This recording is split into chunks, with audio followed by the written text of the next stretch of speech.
CLTC staff, can you hear us okay? Okay, got thumbs ups. And then Miss Eileen, could you do another quick mic check before we begin? Yes, testing, testing. Awesome. Can you all hear me? Yes, ma'am. Thank you. Okay. Good afternoon, everybody, and welcome to our August 19, 2021 CHamoru Land Trust Commission regular meeting. Before we begin, call the meeting to order. I would like to ask Commissioner Santos to please lead us in the Inifresi. No.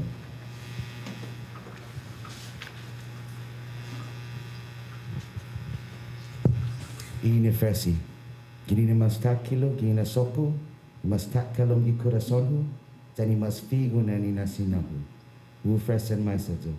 Para baio protege, jau defendi, I hinengi, I cultura, I linguaje, I airi, I hanam tani tanot CHamoru. Esti diretsu gini nas duas tata, o fembeki hiloi Biblia, jani banderahu, I banderan guahan. Viva CHamoru! Viva! I didn't say linguini. Sizus Masi, Senator,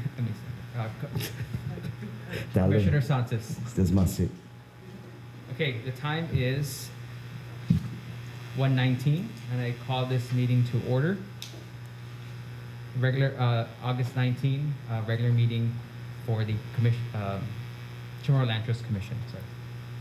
Public notices for today's meeting were published in the Pacific Daily News on August 12, 2021 and August 17, 2021.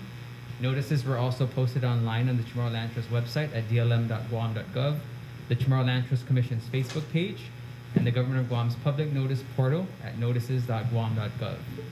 This meeting is also being live streamed on the CHamoru Land Trust Commission's Facebook page and on YouTube at GovGuam Live. Video and audio recording is made possible by our partners at KGTF, PBS Guam. Okay, just begin with roll call. Commissioner Verdalio, Commissioner Santos, Stigizo. Attorney Toff, Present. and Acting Administrator Andy Camacho. Here. Thank you so much. Attorney Toff, we can proceed. We have quorum? Yes, we do. Thank you so much. Okay, first item on our agenda is the approval of minutes. We do have 5 total. The first one is the regular commission meeting for June 17, and then the subsequent 4 are for the public hearings that were held in the villages.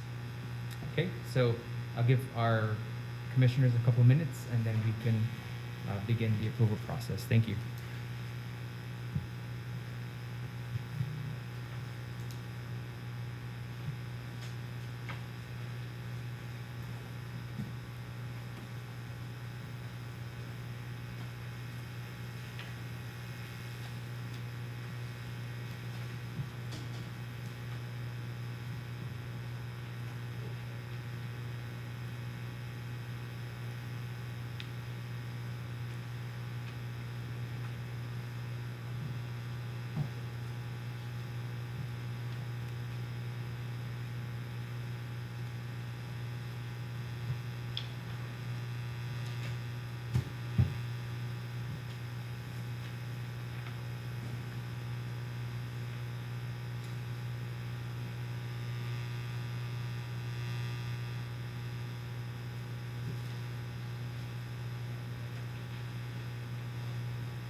Mr. Chair, I'd like to ask T, the inaudibles, how is that working for you? It's less Okay, than previous. of course. It's getting better, but we still from time to time have something that comes up. That problem. Right. Or you can hear others talking in the background. Okay. The mics are sensitive, so we can pick up, and then it kind of overpowers the person that's speaking that time. Okay, okay. Mr. Chair, any word on the microphone or the system we're trying to get? Not yet. Okay, okay. I know they were looking at talking with another agency to share, Okay, but I know that hasn't been. okay, all right.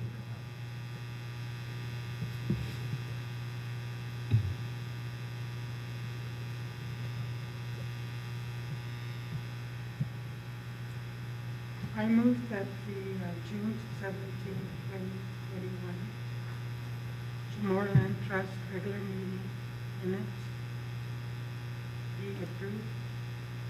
Thank you. Subject to corrections. Thank you, Commissioner Brigala. Commissioner Santos, make it a second. I get it. I'll second that. Thank you. Any objections? No. Okay, hearing no objections, the motion passes to approve the June 17, 2021 CLTC regular meeting minutes, subject to correction.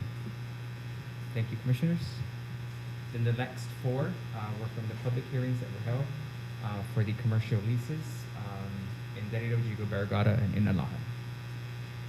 Can we bunch that up into one motion, Attorney Toft? Yes, you can. Okay. Senna? Malago? Okay. I'd like to, I want to make a motion to approve the meeting minutes for June 12, 2021, public hearing minutes, June 19, 2021, June 26, 2021, and July 3rd, 2021. I second. Thank you, Commissioners. Any objections? None. No. No objections, motion passes to approve the four meeting minutes from the public hearing on public hearings on June 12, June 19, June 26, and July 3rd for the respective villages in Derrida, Jigo, Barragata, and Inalahan. Thank you.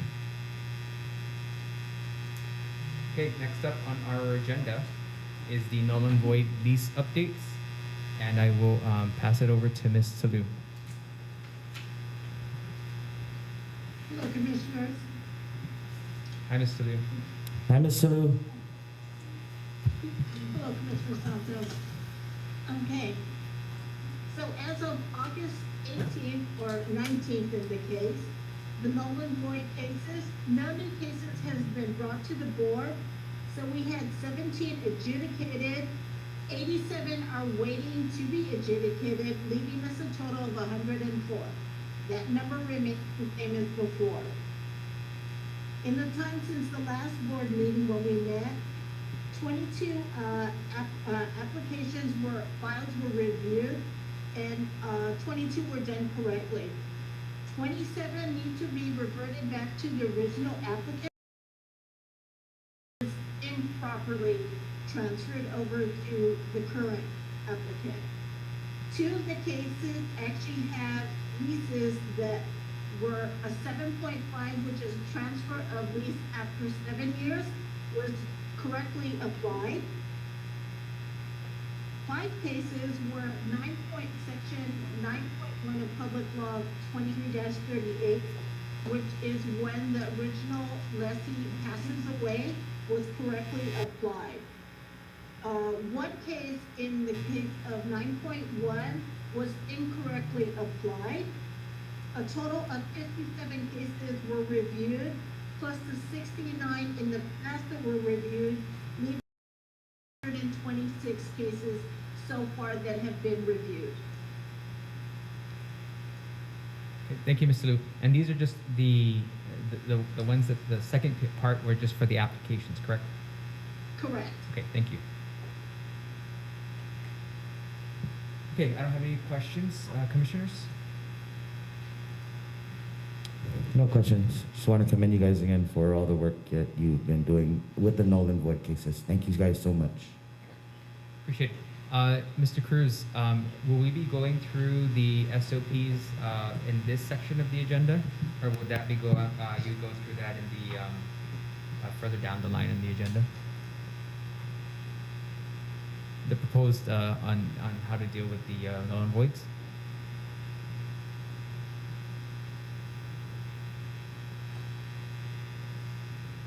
Let's give Joey a second to come and join us.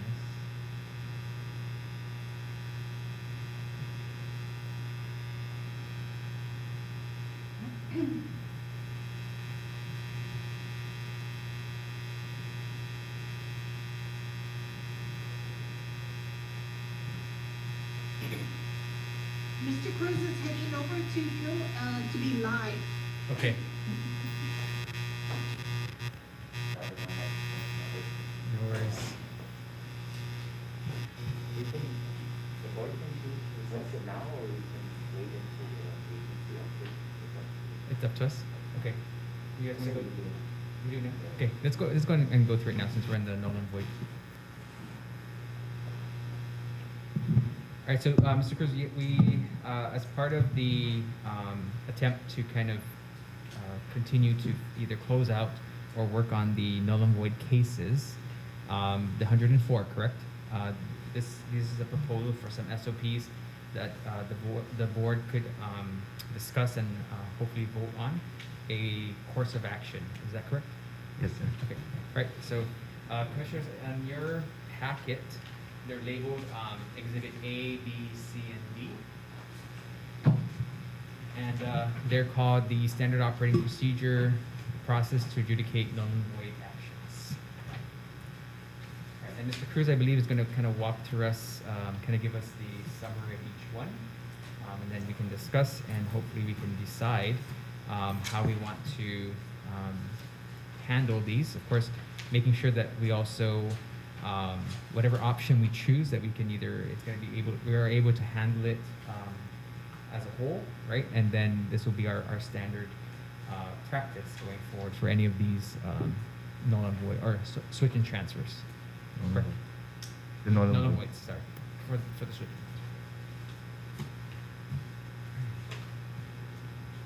Okay, so Mr. Cruz, go ahead and if you can go ahead and begin with Exhibit A.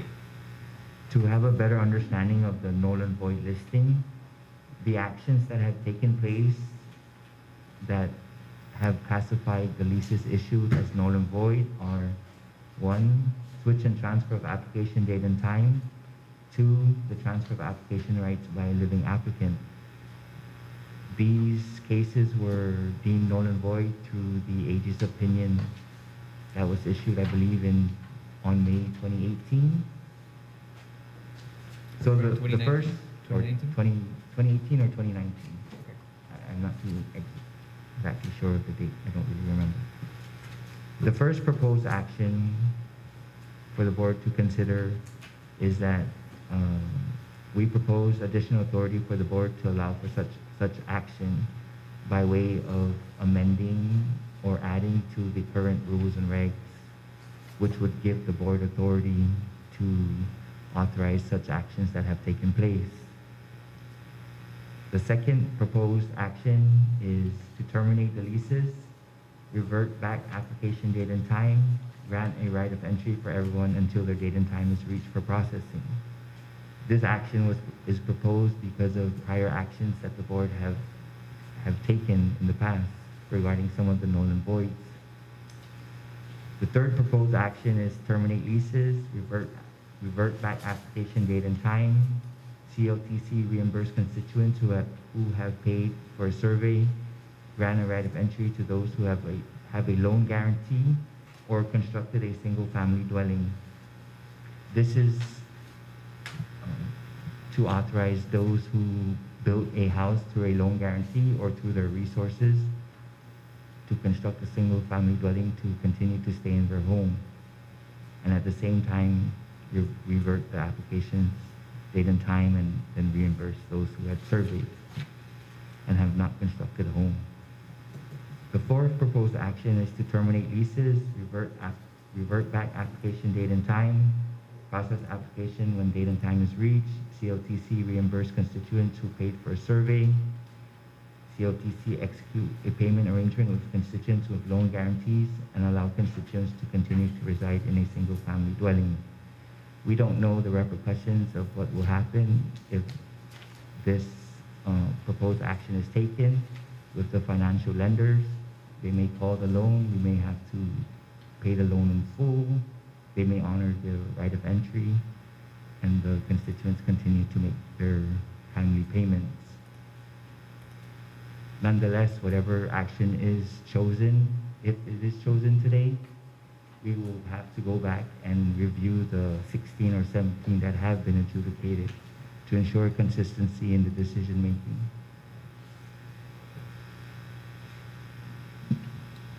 remind me the difference between D and C?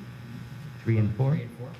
3 and 4. 3 is for granting a right of entry who constructed a house or single-family dwelling through a home loan or their own personal resources.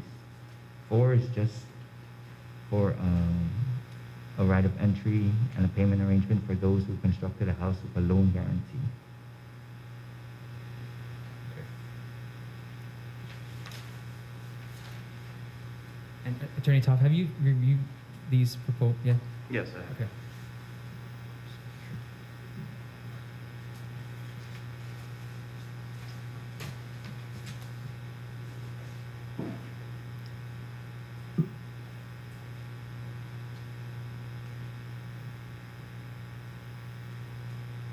And Joey, real quick, of the 104, how many do we?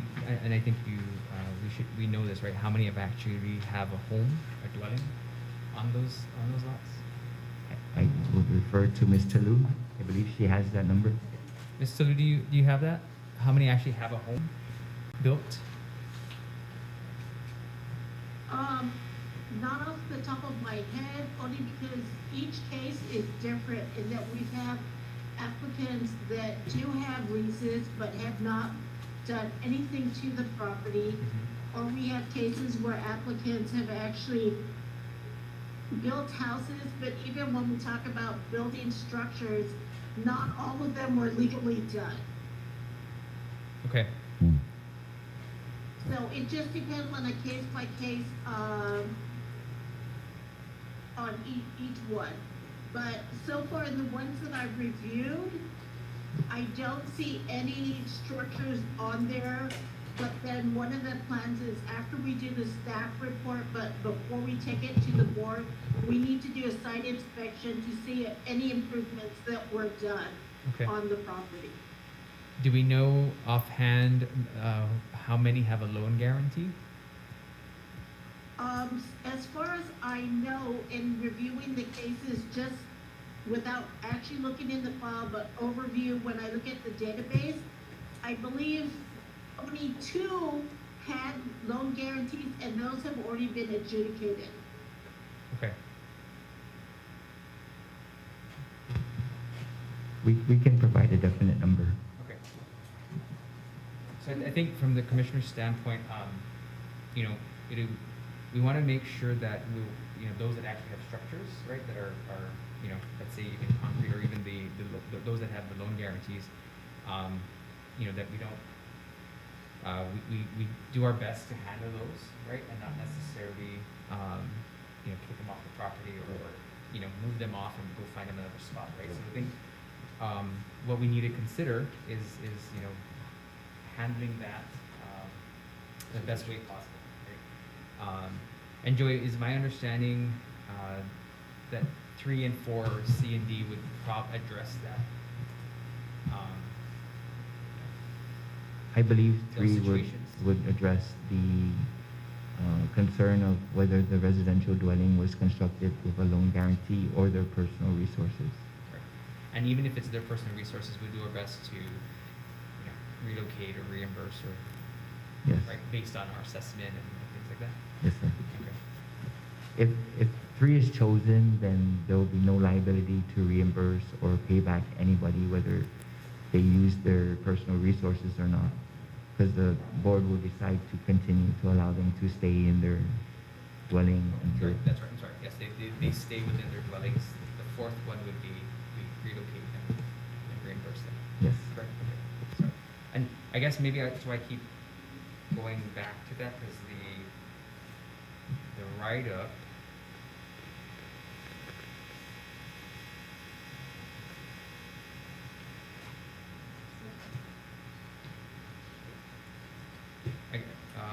Payment range. So I'm looking at. Sorry, I just want to make sure we're clear. I'm looking at C or number 3, and part 1, 1.1C. Maybe we just need to be a little bit more clear. So grant a right of entry and execute a payment arrangement with constituents with loan guarantees or who construct a single family dwelling. So is this CLT reimburse constituent for paid survey costs. But I think number 4 is not clear, right? For on the third one. Yes, it should read write a run of entry with something to the effect of conditions that they comply with their payment arrangements related to the loan guarantee. The or who constructed a single family dwelling should be deleted. Got it. Okay, I think that's kind of where I kept flipping back to these pages. Okay. And then for option 4. Sir, if I may, Sure. I'm going to correct myself. Or who constructed a single loan guarantee would also be granted a right of entry. Great. So maybe we can make that line item number 5 so there's no Yeah, so it's very clear that one of the option 3 or exhibit C, they stay, right? They stay as is. Yes. And then option 4 is we move them out and We move out those who use their personal resources. Right. Yes, that's option 4. okay. I just want to be very clear and deliberate in in those terminologies because I think that's kind of where it's a little bit going back and forth. So for option C, we will, if this is decided on, we'll make the amendment so that there's, under C, there's a number 5 Right. that will grant a right of entry for those who constructed a single family dwelling. So there's no confusion because we grouped it in number 4, and I understand. Yeah. Mm. Okay. Commissioners, any questions?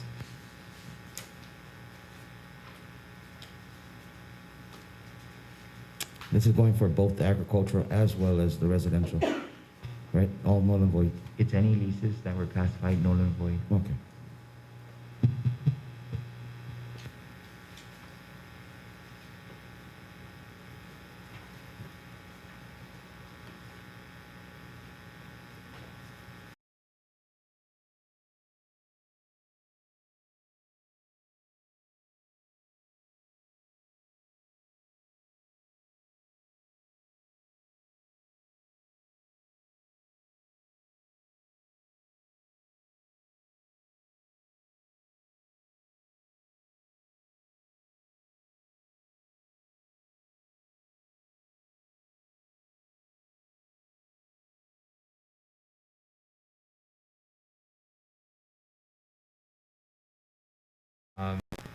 And then come back to the board with the 2 options. I don't think option 1 and 2 is probably going to be the best way to handle some of these situations, right? Especially kind of the anomalies. But I think if we come with 2 solid options with the amendments, and just kind of making sure that everything is clear and itemized, and then we can definitely make a decision in the next meeting. Or if the commissioners, you guys want to walk through that now, make the amendments, and spend time on it, or have the team work on that and then present it in the next meeting, and then we can finally make a decision on how to handle that. Now, adding another meeting or this extra time, Joey, is there going to be any repercussions on? No. No. Okay. Because I just want to make sure we handle it. So that's kind of my thoughts, and I'll Yeah. turn it to you guys for additional questions or discussion. Attorney Toth, any additional insight on this? Just that, I think I said it at one of the previous meetings, but in my opinion, the Exhibit A, the granting of additional authority for us to allow these actions, if we do it publicly and create a process for it, would be the ideal option as far as being able to actually substantively move these cases along. We can work within the existing rules and regs structure so that we don't have to amend what's already there. It would just be, and I've spoken with Mr. Cruz about this. It can even be combined with correcting 1 or 2 other deficiencies that we've noted as well, and really just kind of clean up a lot of problems in one big swoop. So I lean heavily towards that solution. And if the board is inclined to entertain that, what Mr. Cruz and I could do is submit a proposed rules and regs amendment to the board at the next hearing for them to look at and decide upon if that's how you would want to move forward with. Okay.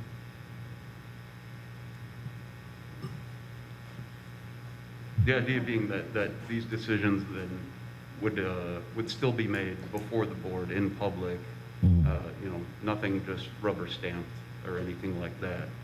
But, you know, that the board gets to consider the circumstances of each case and make a decision upon that accordingly. Okay. Yeah, I mean, I'm definitely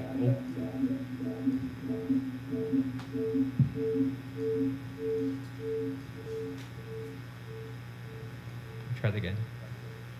Okay, I'm definitely no more feedback. Okay, yeah, I'm definitely open to that. I think what I want to figure out is how best to, you know, these have been out there since 2019,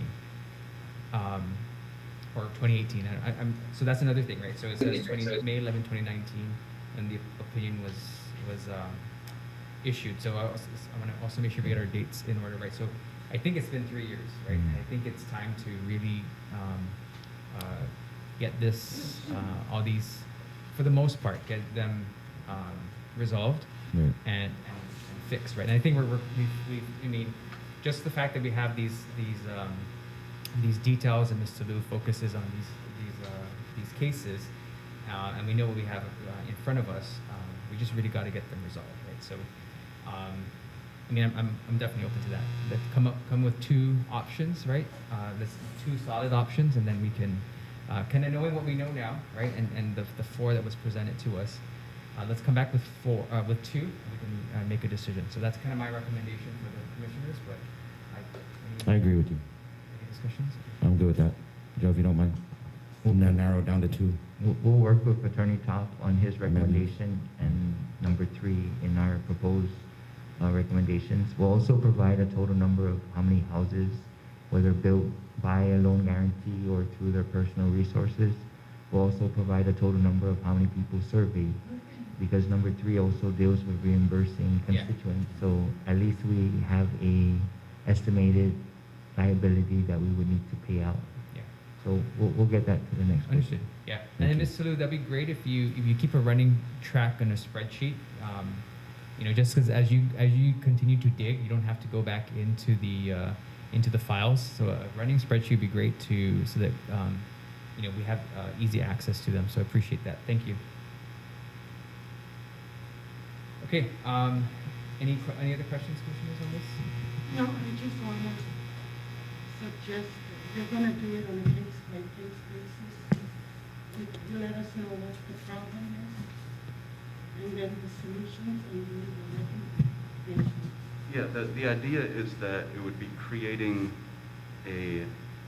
essentially a sub-rule that allows the board to review a request for a transfer of time and date.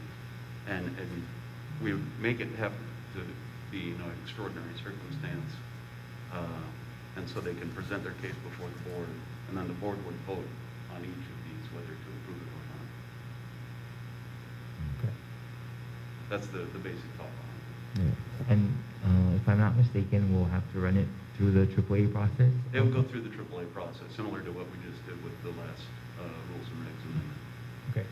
Yeah. And then we'll have, you know, as we go through each one, we'll have, you know, it's pretty standard. If there's 5 of the same thing, it's going to happen this way.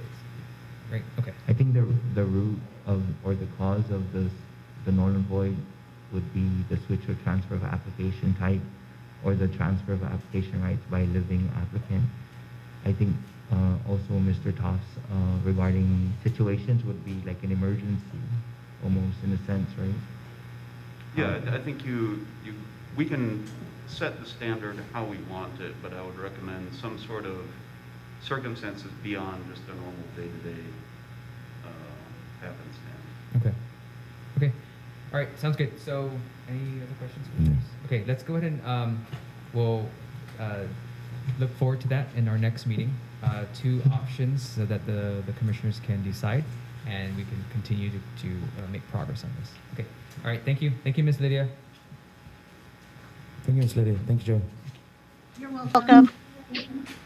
Okay, next up on our agenda is our new business. We have constituent matters. And I will pass it over to Miss Eileen. Miss Eileen, could you set the stage, please? How many residential and how many agriculture we have today?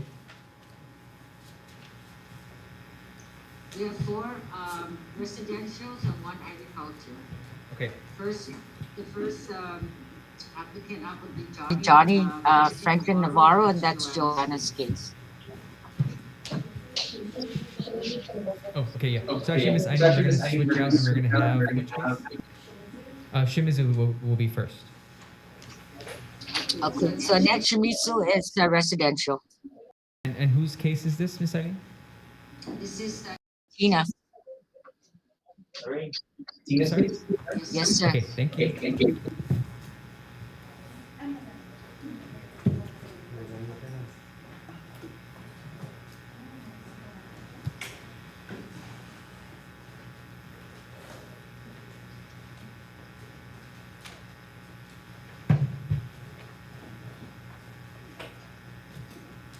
Good afternoon, Ms. Shimazu. For the record, please, would you mind speaking into the mic and stating your name? My name is Annette L.Q. Shimazu. Thank you, ma'am.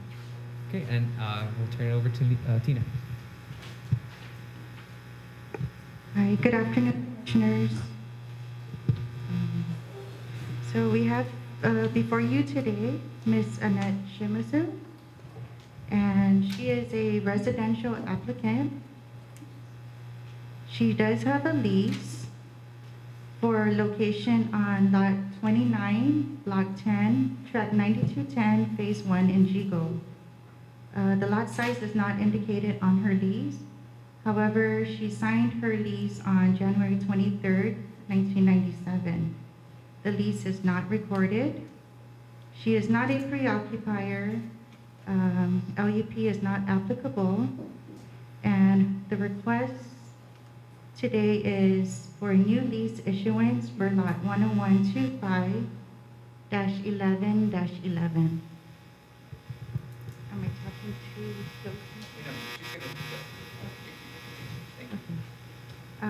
And I'm just going to go down the chronological facts, starting with number 1, December 2, 1995. A complete CLTC lease residential application submitted to CLTC and dated December 2, 1995. Her numerical designation number is 000112. The time of her application is 9:24 a.m. On January 23, 1997, a residential lease for lot 29, block 10, track 9210, phase 1 in Jigo, issued and signed by all required parties. On November 1, 2006, decline of municipality award issued and signed by Annette Shimazu reads, I, Annette Lydia Quintanilla Shimazu, who was awarded a residential lease on lot 29, block 10, track 9210, phase 1, in the municipality of Jigo dated January 23, 1997. Hereby declines that village lot for a residential lease on a portion of lot 10125-11 in Dedido. On April 7, 2008, a notice of intent to award issued and signed by Director Joseph M. Borja and Annette Shimazu for a portion of lot 10125-11, municipality of Dedido, containing an area of no more than 1/2 acre. On April 7, 2008, 60 days authorization to initiate parcel survey issued for a 1/2 acre on a portion of lot 10125-11 in Dedido, Guam. April 7, 2008, approval for application for power, water, telephone, building and clearing permits issued by Administrative Director Joseph M. Borja to Annette Shimazu and addressed to the following agencies: GTA, DPW, building permits, Guam EPA, GPA, and GWA. March 24, 2014, a survey map recorded under instrument number 863079. March 26, 2014, Status information sheet and file indicates a request to prepare a lease and UT authorizations as per the recorded map. April 21, 2014, status information sheet in the file indicates prepared a lease and UT for lot 10125-11-11 Dedido, 2,126 plus minus square meters. April 21, 2014, approval of application for power, water, telephone, building, and clearing permits issued by Acting Director David V. Camacho to Annette Shimazu and addressed to the following agencies: DPW, building permits, GTA, Teleguam, Guam EPA, GPA, and GWA. My findings are: number one, Public Law 35112, Chapter 75A of Title 21, Guam Code Annotated, Section 75A 101D. 2, Annette Lydia Quintanilla Shimazu is within the next group of applicants for lease issuance. 3, a lease issued for Lot 29, Block 10, Track 9210, Phase 1, GIGO, was not ratified. Number 4, decline of municipality award for Lot 29, Block 10, Track 9210, Phase 1, GIGO was issued. Number 5, notice of intent to award for a portion of Lot 10125-11 Dedido issued. And number 6, survey completed for Lot 10125-11-11 Dedido, and a map recorded under instrument number 863079. My summary of this report is: Ms. Shimazu is a December 2, 1995 applicant with a numerical designation of 000112. Ms. Shimazu was awarded a residential lease on January 23, 1997 on Lot 29, Block 10, Track 9210, Phase 1, Municipality of GIGO. On November 1st, 2006, Ms. Shimazu submitted a decline of municipality award document for the residential lease on Track 9210. In 2008, a notice of intent to award was given to Ms. Shimazu for a portion of Lot 10125-11, Municipality of Dedido, containing an area of not more than 1/2 acre. On March 24, 2014, the completed survey map of Lot 10125-11-11 was recorded with land management. My request is: Ms. Shimazu has complied with all requirements of lease award. Unfortunately, a lease for the survey lot was never effectuated. If it is within the parameters of the settlement agreement and the current statutes, I ask the board to ratify the lease award to Ms. Shimazu on Lot 29, Block 10, Track 9210, Phase 1, Municipality of GIGO. The following request is for Ms. Shimazu to rescind her decision to decline the municipality award of GIGO and instead request to be relocated to Lot 10125-11-11 in Dedido, the lot that she had surveyed. These actions would address the lack of actions on CLTC's part and would right the wrong. If the initial actions requested are not in compliance with the settlement agreement, existing statutes, then I would like to request the board consider and approve the lease issuance of Ms. Shimazu on Lot 10125-11-11, contingent that it qualifies under the eligible beneficiary criteria set forth in Chapter 75A, Title 21, Guam Code Annotated.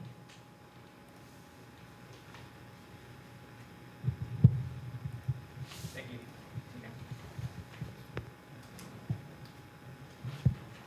Thank you, Tina. Commissioners, you can begin with your questions.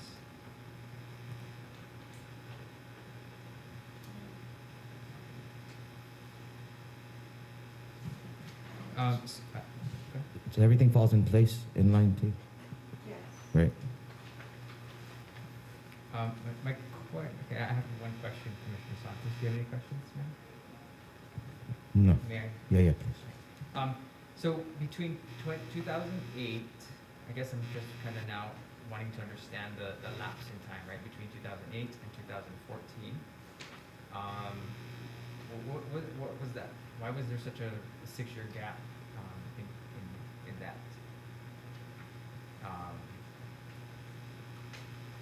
And then now we're in 2021, right? So another 7 years after 2014. Just kind of want to understand. I mean, I understand that chronology, but in addressing this, right, in correcting it, is there? Do you have some? Can you fill in some of those gaps? Based on the file that I have here, in 2008, after the notice of intent to award for lot 10125-11 and the issuance of the survey authorization, 2009-11,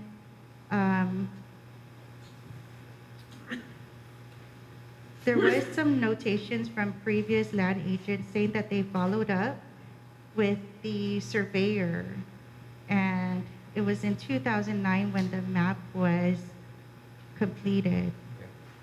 Between 2009 and 14, there was no action, no follow-up action from the previous land agents who handled her case back from the trust. And then in 2014, a lease was prepared and issued to her, but again, the land agent handling the case had no follow-up action. So how this case came about today again is she is one of the next in line to receive a lease, and I contacted her, and that's how. Was she part of our 131? Yes. Okay, all right. And Commissioners, we'll get to that 131. So, okay. All right. I just wanted to understand the lapse in time, so I apologize for that, Ms. Shimazu. So we'll figure it out today. Attorney Toff, any clarifications on your side? No. We're good. We're good here. Shimazu, you're already ready to proceed and start with the, what is it, residential, right? Okay. Beautiful. And just for the commission to know, her brother and her sister are adjacent to each other, and her brother and sister received their lease already and has moved forward. It was just the shortcomings again from CHamoru Land Trust that didn't follow through with Ms. Shimazu. Understood. Okay. And with this, the property is Jigo versus Dedido. It's the Dedido property that we will put the lease will be Correct. under. Correct. Okay. Correct. So it's just allowing, the motion would be just to make this property the one to, your choice, the one from Dedido, not Jigo. Right, okay.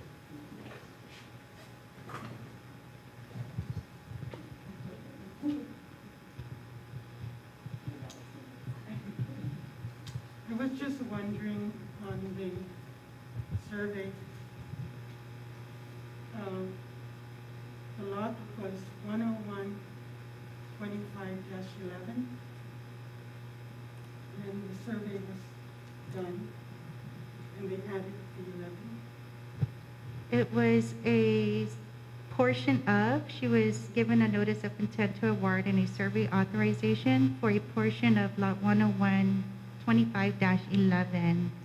And then when she had the property surveyed, that's when the -11 came in. -11 came in. Okay. That's her actual Is that our, portion. was that our problem? At first identifying the lot, and then her surveying? No. Document survey? No, it wasn't a problem identifying the lot. It was just her doing her part to complete the survey to know where her actual designated lot is at, with all, her corners, her boundaries are. Right. And in this, is this part of registered land already? Yes. Okay. Okay. I don't think I have any more questions, Commissioners.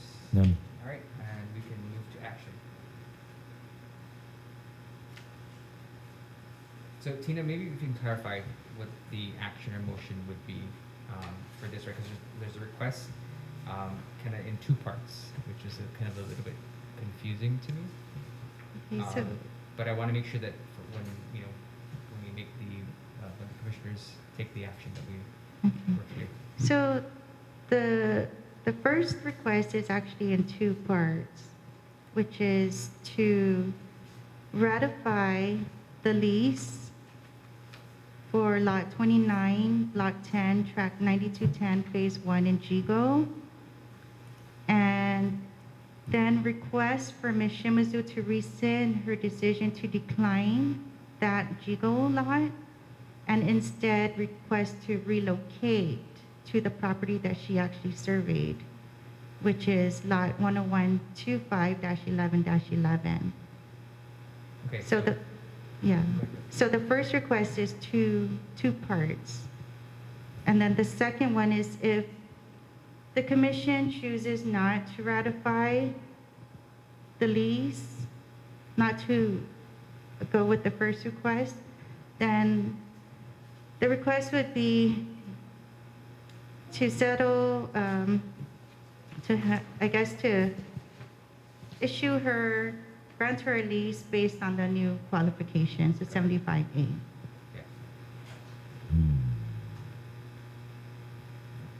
I mean, I think if we're within our within the legal parameters to ratify the lease, right, for Lot 29, Block 10, Tract 9210 in Jigo, to then rescind the decision to decline the municipality award of Jigo, and then request to be relocated to the 10125-11-11 in Delio. Correct. Right. So Attorney Toth, we are. Yeah, that's the easiest all around. Right. Right. And I just yeah, want to make sure that it is within the board's power. within our Yeah. power, plus it's legal Yes. in that sense, right? We're not going outside the within the legal. Right. Yeah, that's my question. Yes. Okay. All right. Thank you. So the first motion would be to rescind the lease issuance of the lot in Jigo. No, ratify. Ratify, Ratify okay, the sorry. original one, Was and then never ratified. rescind the declination. Yeah, to rescind the definition for Jigo. Okay, that makes sense to me, and I think that's the easiest all around, to make sure we can figure this out. Okay. I'm good with that. I would like to make a motion that a residential lease lot 29, block 10, tract 9210, phase 1, Jigo, the lease be ratified by us, Okay. and that Let's take it into motions here. Okay, thank you, Commissioner Regalio. May I get a second on the motion? I second that. Okay, thank you. Any objections? None. Okay, hearing none, motion passes to ratify the lease award to Ms. Shimazu on Lot 29, Lot 10, Tract 9210, Phase 1 in the municipality of Jigo. Thank you, Commissioners. Okay, next up. There's two or three? 3. Treshno. Yeah. And the other, for Annette Shimazu, was awarded the lease. We recommend that she rescind that lease, subject to our approval. To rescind her decision. Yeah. Okay, so the motion, so just to clarify the motion, Commissioner Regalio, is to have the Ms. Shimazu's decision to rescind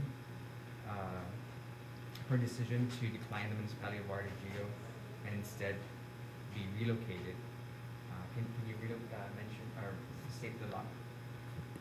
The lot number,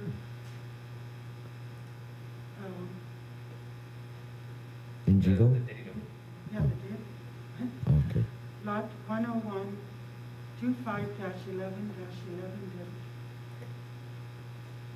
All right.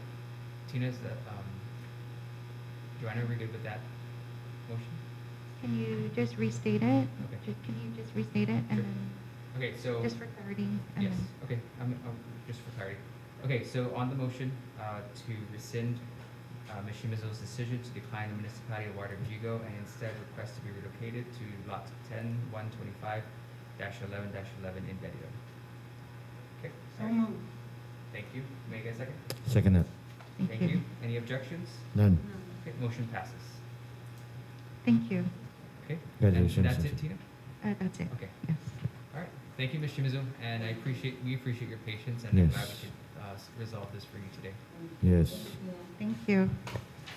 Good luck with everything, Ms. Shimazu. Okay, Miss Eileen, next up, please. The next constituent is Johnny Franklin Navarro, and that's Joanna Casey's case.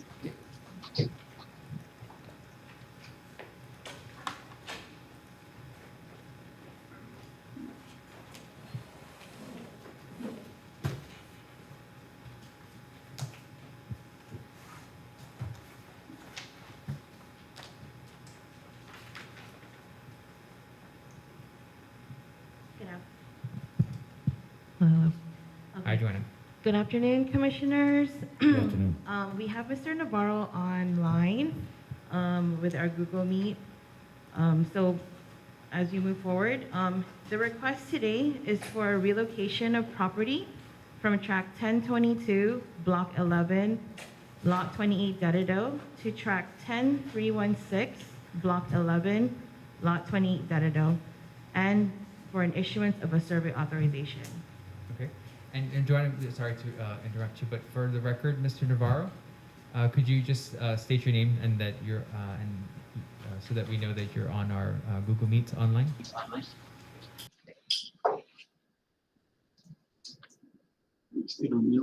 Mr. Navarro, can you hear us? It looks like you're still on mute.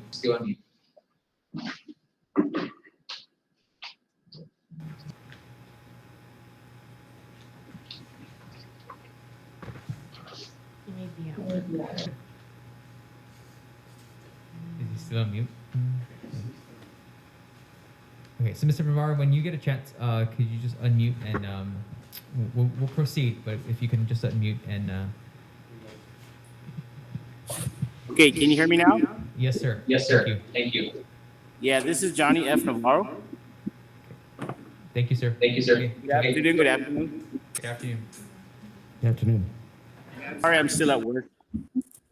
No worries. Thank you for your presence. Okay. Mr. Navarro is a December 2nd, 1995 applicant.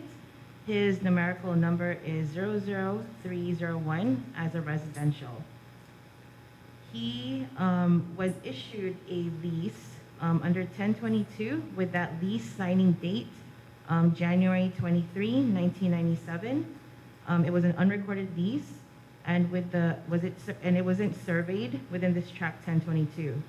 February 20, 1998, Mr. Navarro signed his residential lease for tract 1022, block 11, lot 28 Dedado.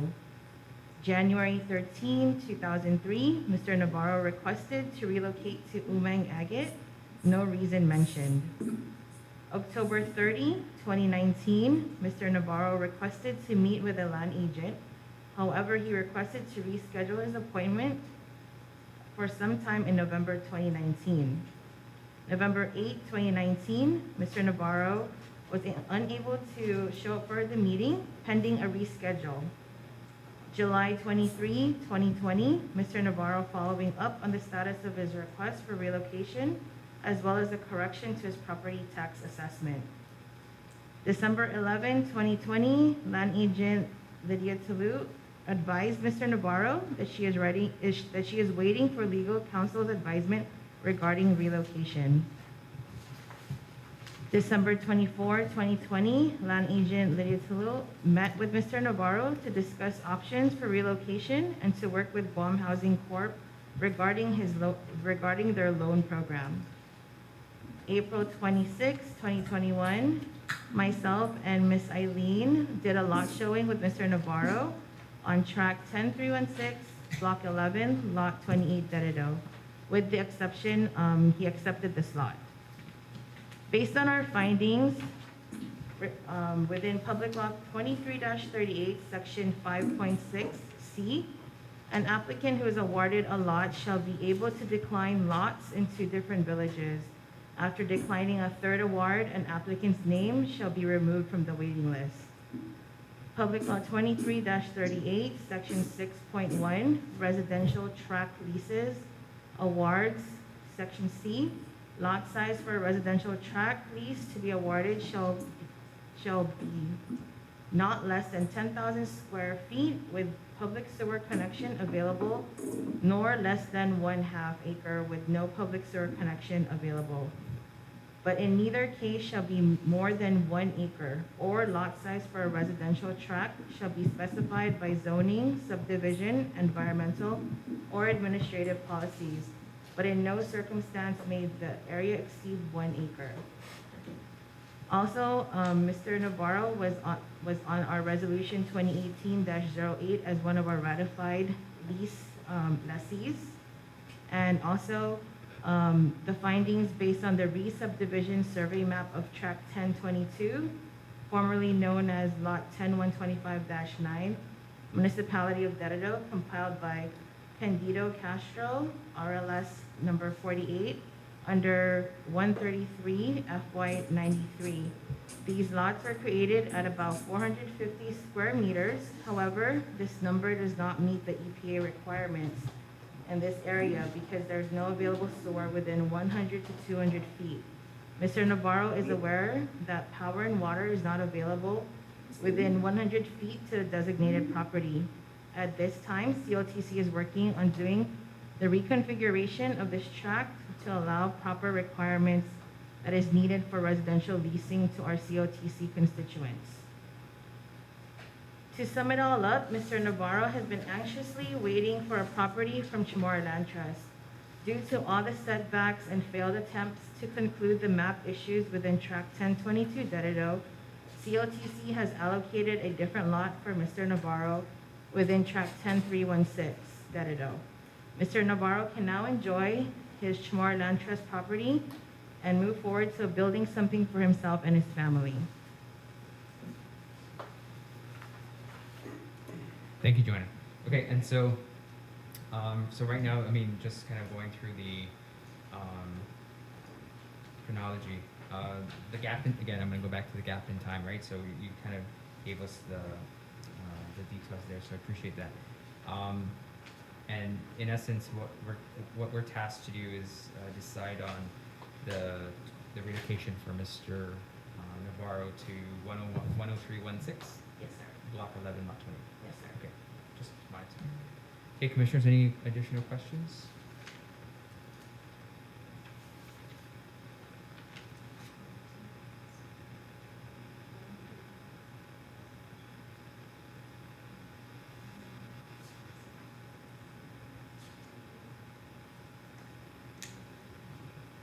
And sorry, so one more question. We would approve for a survey authorization as well? Yes. Yeah. Do we have to, what is the deal with the property tax assessment for that property? For 1022? For, yeah, the one that he was initially? Based on the Given? based on the lease, after 7 years, or the first 7 years, there's no tax assessed to the constituent. However, after 7 years, that's when the constituent starts paying for their taxes. So in Mr. Navarro's case, he did hold on to the lease for these many years.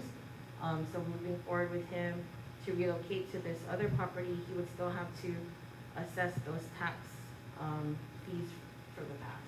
From the prior? Yes, sir. For the prior law. Right. So it's kind of like we're gonna do, upon his completion of survey, we would issue an addendum, and that would basically correct his original lease, which was under the 1022. And do you want to remind me, unrecorded? Unrecorded, yes. What is, could you clarify? With most of our tract 1022 lessees that were issued, the leases were unrecorded. Mr. Navarro's lease was unrecorded, so when he completes his survey and then we issue a lease to him, then it would be recorded to include the previous lease as a attachment. Okay. So it would reflect, the 1022 would be attached to the addendum, but that's just basically an attachment to the correction. Any other questions, commissioners?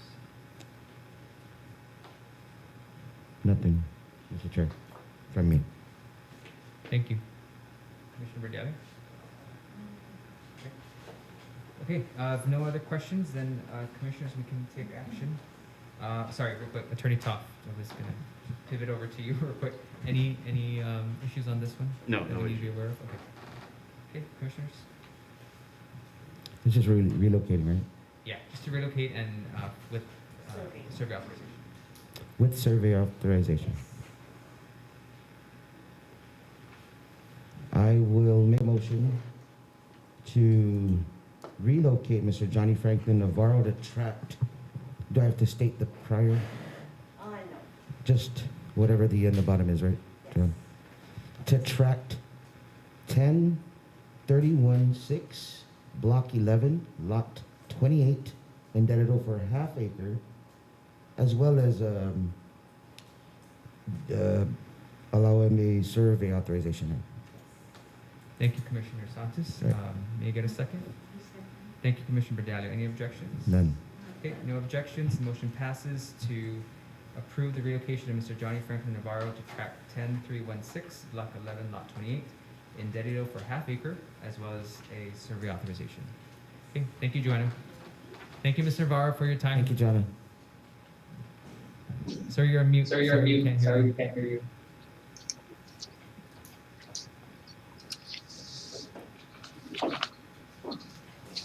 Take care, Mr. Navarro. Mr. Navarro.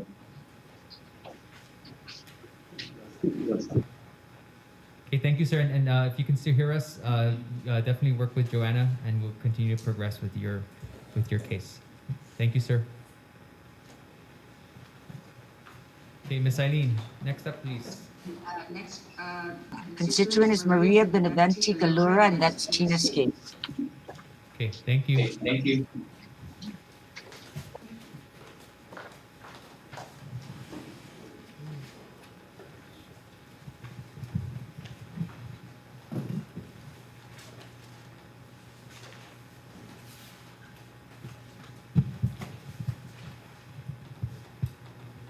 Good afternoon again. Today we have Ms. Maria Beneventi Galura, who is deceased. Her application type is residential. She is the original applicant. There is no named successor.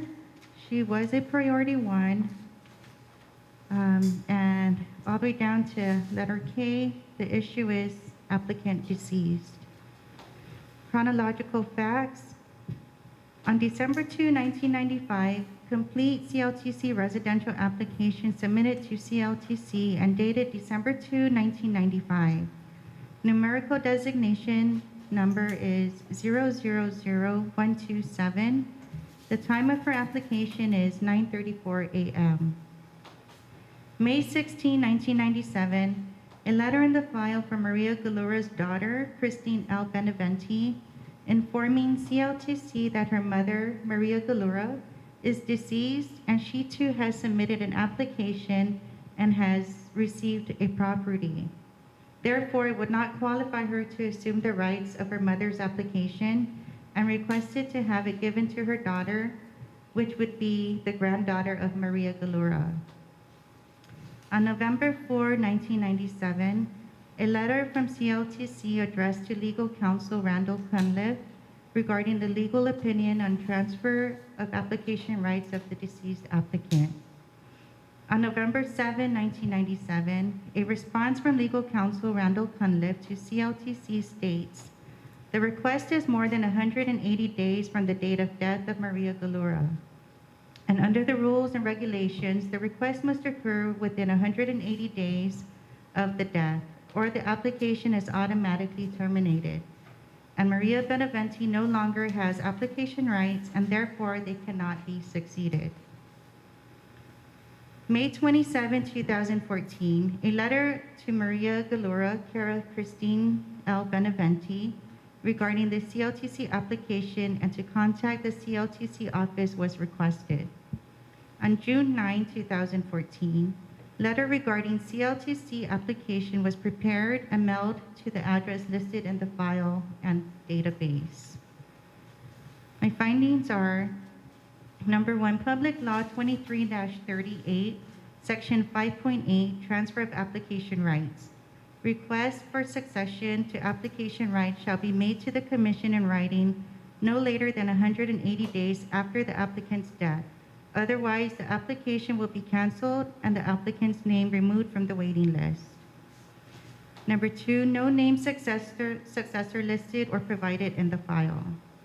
3, legal opinion from legal counsel Randall Cunliffe indicates the request is more than 180 days from the date of death of Maria Galura, and pursuant to the rules and regulations, the request must occur within 180 days of the death or the application is automatically terminated. And Maria Beneventi no longer has application rights, therefore the application cannot be succeeded. That should be Maria Beneventi Galura. Number 4, 2014, CLTC made an additional attempt to contact Maria B. Galura, Cara Christine Lazama Beneventi, and no response. 5, open discussion with another land agent regarding this case. We compared birth certificates and death certificates, and it's learned that Maria B. Galura's daughter, Christine Beneventi, is also deceased. My summary of this report is Maria Beneventi Galura is within the next group of applicants to be awarded a lease. However, before contacting Maria Galura, the notes and documents indicate Maria Galura is deceased in reviewing the file. Therefore, because CLTC was notified after 180 days, as stated in Public Law 23-38, her transfer of application rights become canceled.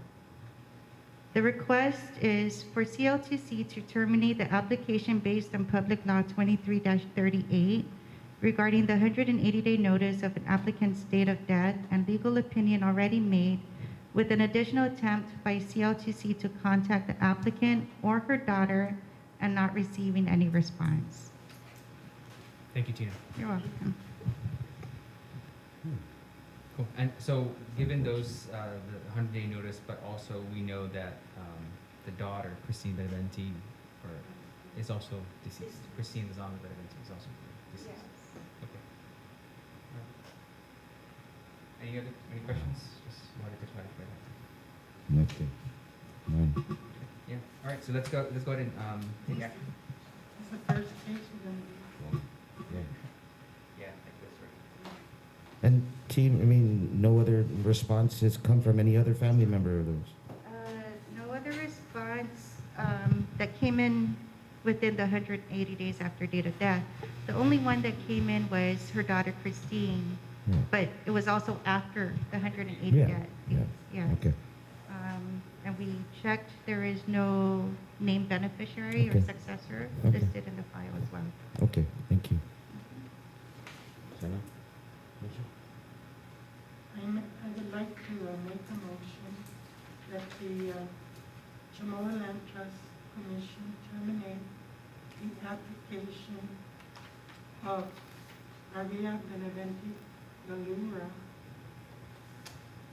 that is deceased, and based on Public Law 2338 regarding the 180-day notice of applicant's death, date of death, and a legal opinion already made, with additional attempt by CLTC to contact the applicant or her daughter, who is also deceased, and not responding to our letter. Thank you. I recommend we terminate her application. Thank you, Commissioner Burdella. May I get a second, please? Second that. Thank you, Commissioner Santos. Any objections? None. Okay, hearing none, motion passes. Thank you. Thank you. Okay, thank you, Ms. Tina. Ms. Eileen, next up on the agenda, please.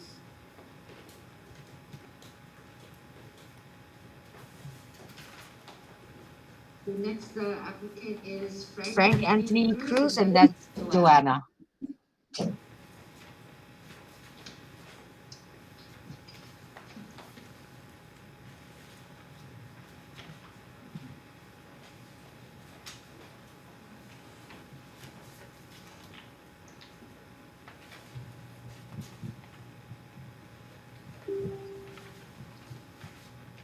Good afternoon again. Okay, before you, I am presenting Mr. Frank Anthony Cruz. Our request is for relocation of property from lot 10123-3-24 Dededo to tract 10121, block 4, lot 27 Gigo, as well as a request for survey retracement authorization. The applicant's date and time is December 19, 1995. His numerical number is 2579 as an agricultural applicant. He was issued a lease prior as an agricultural lessee on lot 10123-3 or 10123-3-24 Dededo with a lease signing date on June 1, 2017 under instrument number 912970 with a lot size of 2024 square meters. He was unable to complete a survey authorization on this lot due to the discrepancies that were found. On May 31st, 2017, land agent Arnold Jose showed Mr. Cruz lot 10123-3-24 Dededo. Mr. Cruz accepted the lot based on the showing of a general location. June 1st, 2017, lease signed by COTC Administrative Director, Mr. Michael J.B. Borja.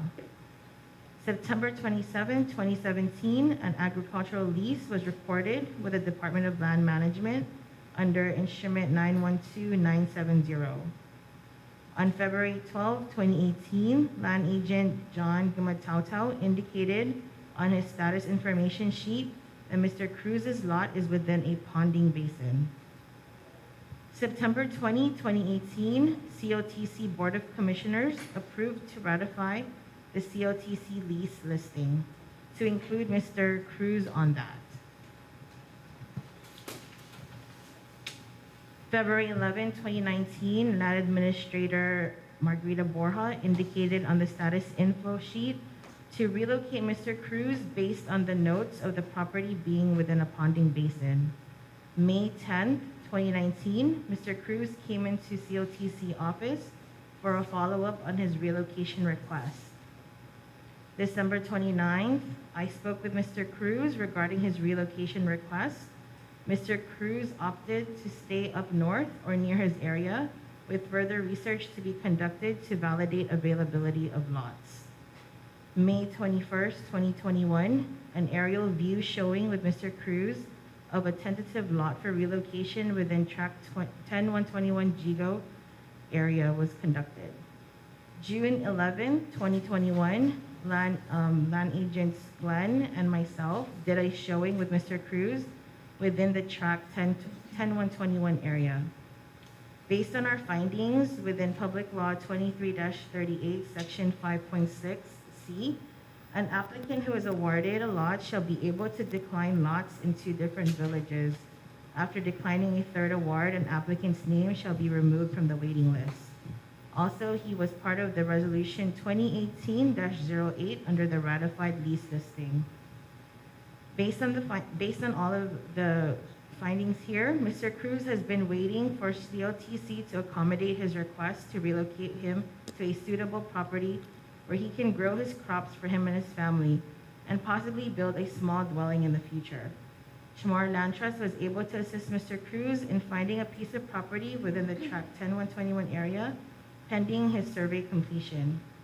Today, we request to relocate Mr. Frank Anthony Cruz to track 10121, block 4, lot 27, Gigo, for no more than half an acre, subject to survey and completion of a farm plan. Thank you, Joanna.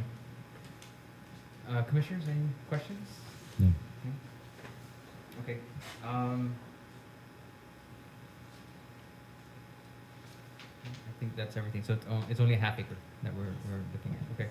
And Department of Ag was also out there during the showing, and they did validate with us that before they can conclude with a farm plan with our lessees, it would be best to survey the property so that they would be able to validate the use of the property versus not knowing exactly how big the property is and what's on the land itself. It would help them to actually assist our constituents as to what they can put on ground, maybe what is good to clear or not clear. So that was with the advisement of Mr. Jathan with Department of Ag. Okay. And then if it's deemed that it's not, you're not able to farm, what happens then? Well, based on some of the teachings that we have gone through, also with Dr. Barber, he did advise us that even though an area is full of rocks, you can definitely still put something on ground. And also, given that if the area is not suitable for farming, then they have other ways to assist. But like Dr. Barber, even Agnes said, you can possibly and actually, of course, plant something on rocks because it's been done. Yeah, understood. Okay. All right. I guess we can move to action, commissioners. No additional questions? You have to cancel first the lease and then. With this one, it's a relocation, and so upon Mr. Cruz's completion of his survey, we would just do an addendum to correct the previous lease. Okay, easy enough. Thank you. All right, commissioners. All you.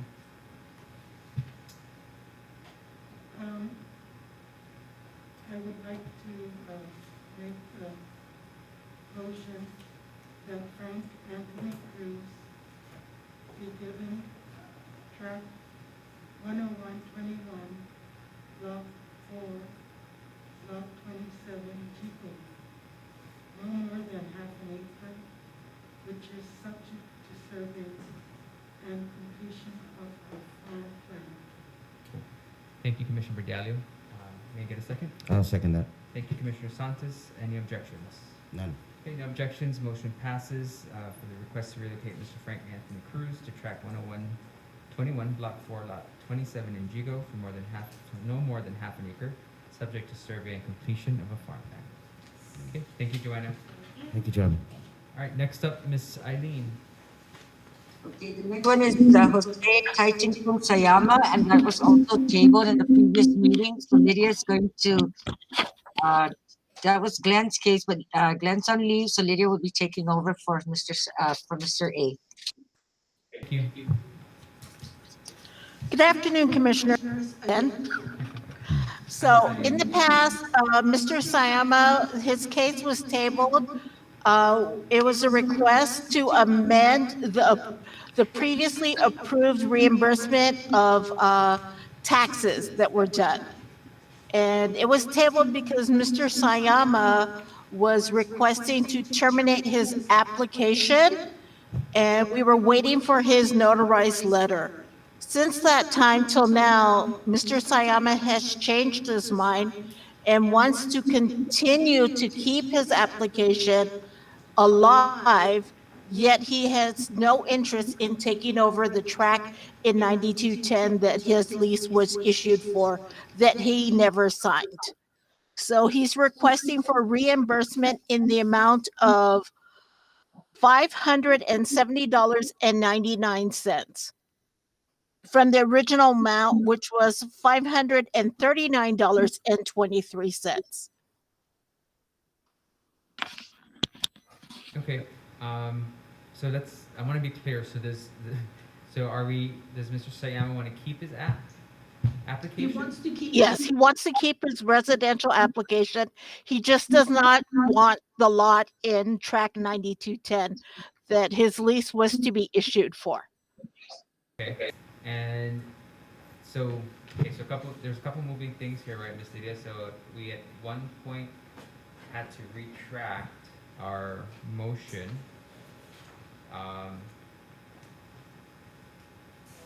And now we're keeping it and as well as reimbursing the property taxes? Correct. Okay. And sorry if this is but why are we having to reimburse the property taxes? Because Mr. Sayama paid property taxes on a lease that was never consummated. Okay, that's right. He also paid the land lease fees, but we have reimbursed him on that one because we were able to do it. However, with this one, we had to do an adjustment because the original amount that was given, he received another property tax statement. And even though land agent Mr. E had advised him not to, he went ahead and paid it anyway, simply because Mr. Sayama is not that type of person who will let a bill go unpaid.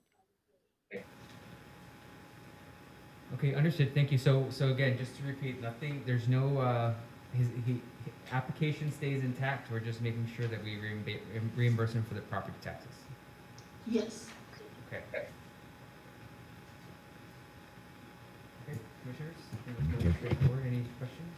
No. I make a motion to reimburse Mr. Jose Titan Fung Sayama in the amount of $539.23. Oh, 570. Correction. Sorry, $570.99. Be reimbursed to Mr. Jose Titan Fung Sayama for the real property tax payments that he made. Vendor number S001743 for the years 2004 through 2020. Thank you, Commissioner Santos. Can I get a second? Thank you, Commissioner Berdallo. Any objections? None. Okay, no objections. The motion passes to reimburse Mr. Sayama for $570.99 for real property tax payments 2004 through 2020. Thank you, Ms. Lydia. And there's nothing else on that one, correct? Actually, no, I was actually going to make a request because the database at one point had put Mr. Sayama on track 9210, block 8, lot 14 in Jigo. Is it possible for us then to declare that lot to be issued to the next available lessee on the list? I mean, we could just make it clear for their database then if we could make that motion. Okay. So Ms. Lydia, could you just, okay, so let's go to this property now. So the 9210 block 8 lot 14 in Jigo, correct? Correct. And that's where the residential lease was issued, but that's where we took action, correct? Correct. Okay, and now we just want to make sure to come full circle and release that lot back to the inventory for leasing. Correct. State that lot number that he paid taxes. He said 840. Oh, okay. They're all. Okay.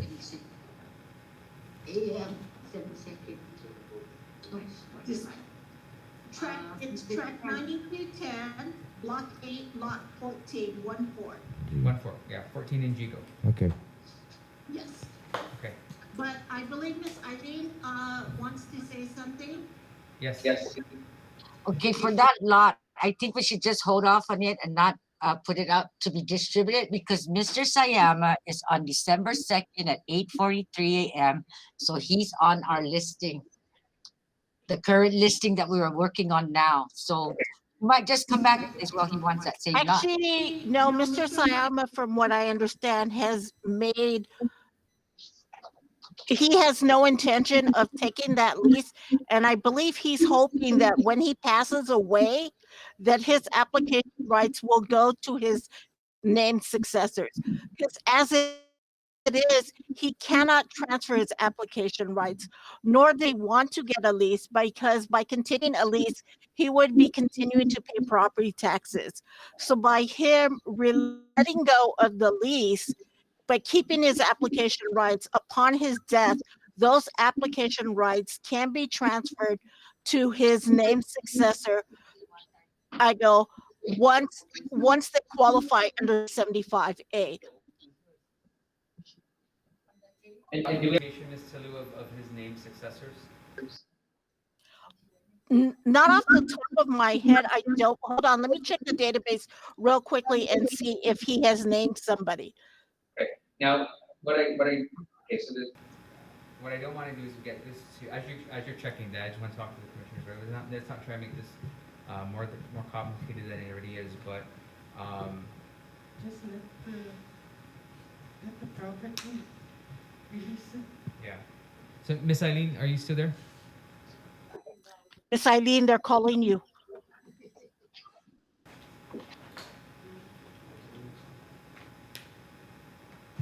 Yes, Mr.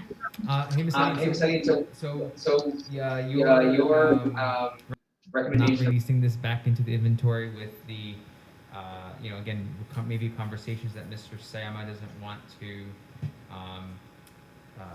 take on the lease. I think, just look at our commissioners, right? Maybe we just, I think it'd be best if we just put that back into the inventory and we'll deal with it as we go down the list, right? Sure. Okay. Okay, and I just checked the database right now. He doesn't have a named successor. Okay. So we can follow up with him as far as his named successor, but my understanding in the various conversations that I had with him and actually his wife was that they just want to keep the application alive so they can pass that along. Okay. Well, let's do this.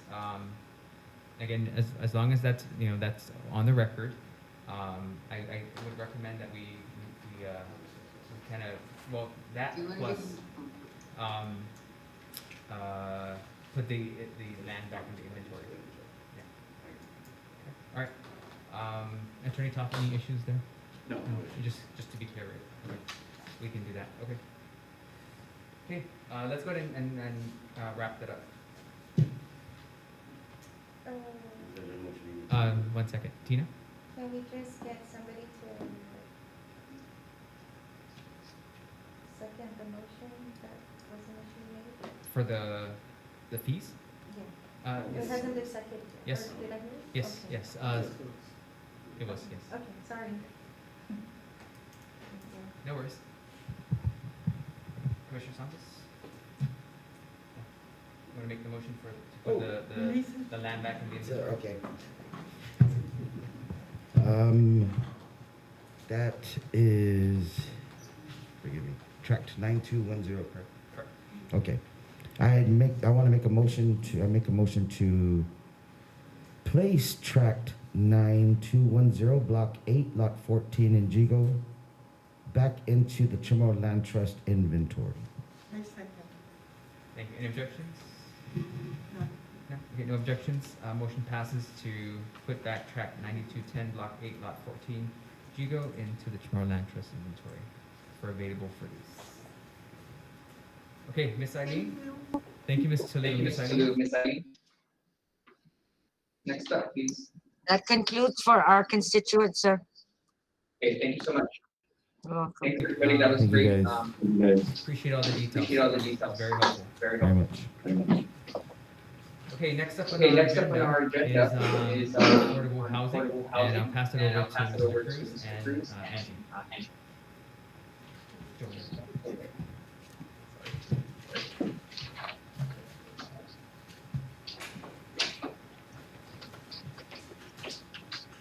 For the record, Mr. Cruz is present in the room.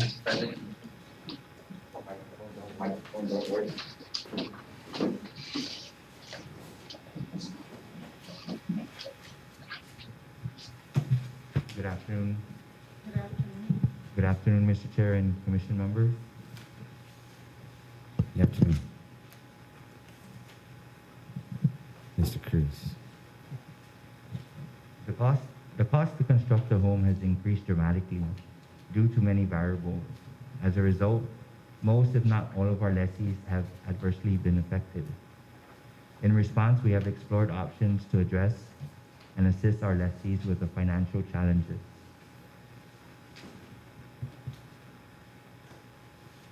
The first option is the federally funding assistance to the substantially underserved trust area, also known as SUDA. SUDA is administered by the USDA's Rural Utilities Services and offers direct and guaranteed loans and grants for water, wastewater, and other improvements that will get the property plot ready. The second option is for CLTC to go through the procurement process for the development of an affordable housing subdivision with the assistance and guidance of DPW. In the past, we have received unsolicited presentations and proposals from several interested companies wanting to construct homes for our constituents. At this time, we do not know if those companies are still interested or not. In order for us to determine whether interested companies still exist, we must solicit for proposals, and the only legal way to do so is through the procurement process. Today, we are requesting the board to consider and approve the acting administrative director to commence the procurement process for the development of an affordable housing subdivision on track 10123, municipality of Jigo. If the board should decide to approve the request and the track for development, there are other actions that need to take place. First, the board would need to rescind the designation and declaration of track 10123 with the exception of lot 1, block 5, track 10123 for commercial use through CLTC resolution number 2016-12. Second, we would like the board to designate track 10123 with the exception of lot 1, block 5, track 10123 for affordable housing subdivision. So there's a multiple step process here, but overall, we would like the board to consider and approve the procurement process through the acting administrative director for development of an affordable housing subdivision. I had a quick question. So, what was the why is there a piece being carved out of? What happened was, I believe in track 10123 has been rezoned. So it went from agriculture to R1, but within the track, they have identified, I believe, a 2-acre parcel for commercial use. So we're excluding that from the affordable housing subdivision. That commercial property will be used to support the housing, whether through laundromats or Other whatever it is. small business. Okay. And Joey, do you know what the total size of that property is? 10123? Like the full, Roughly? Roughly how many acres? In size, I'm not too sure, but if it goes towards the affordable housing subdivision, there will consist of approximately of 150 lots, residential lots. Okay. And then, and this is the same Jigo property that's in Gita's inventory, correct? Yes, sir. Yeah. And so we're gonna, the goal is to also, right, aside from commencing the procurement process, we need to change that designation, We need to rescind it, rescind it, and then rescind the commercial property. the commercial designation, and then just designate it for affordable housing, which doesn't require a resolution or Right. anything like that. Okay. So from commercial to residential For affordable housing. for okay. I mean, that's 150 potential lots, right, that we can, and then it's two options that we can use this lot for. It's for potentially for the SUDA work, and then also just pushing it through through the procurement process amongst other for other developers.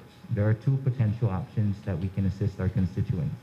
The first one is the SUDA, which we could either get a guaranteed or direct loan or grant. Okay. The only thing with the SUDA is that it's only going to get it plot ready. Correct. It's getting the Option, infrastructure in there. yes. Option two is for us to go out and solicit for proposals for affordable housing, which would entail the whole gambit, sidewalks, fire hydrants, the construction of the home. But of course, they're going to have to go to the GLUC for approval of their plans. So track 10123, we wanted it to be designated, or we're requesting it to be designated for the affordable housing project, which would be through the RFP process or the procurement process. Understood. Where's that property at?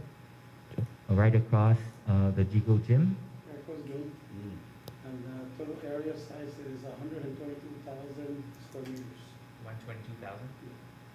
122,000.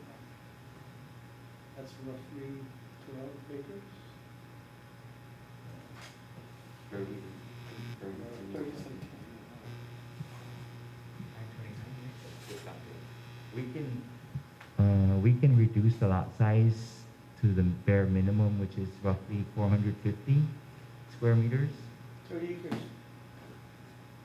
30 acres. plus or minus.